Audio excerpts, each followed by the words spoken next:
আমরা আমাদের নিজেদের দোষ ত্রুটি খুঁজে পাই না,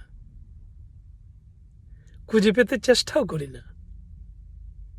যদি কোনো কারণে বুঝতে পারি নিজে যে এটা আমি ভুল করেছি, তো এমন ভাব করি যেন আসলে আমি এটা মানুষকে বোঝাতে চাচ্ছি যে আমি আসলে ভুল করি নাই, এটাকে চেপে রাখার ব্যবস্থা করি।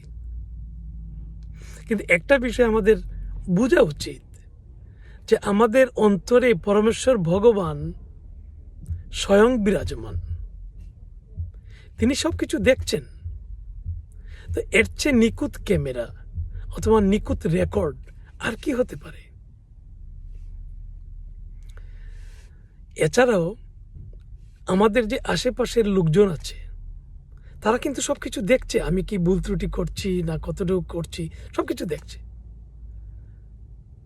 কিন্তু আমি নিজে মনে করছি যে তারা মনে হয় কিছু বুঝতে পারছে না,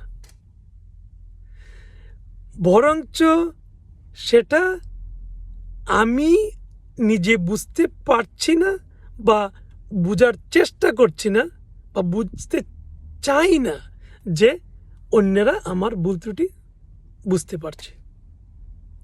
সেটা আমার অহংকার। এই অহংকারের কারণে আমরা এই ধরনের সমস্যা হয়। তো যাই হোক, আমাদের ভুল ত্রুটি পরিহার করে চলা উচিত। আর যদি কোনো কারণে ভুল হয় তাহলে সেজন্য আমরা ক্ষমা চেয়ে নিতে পারি।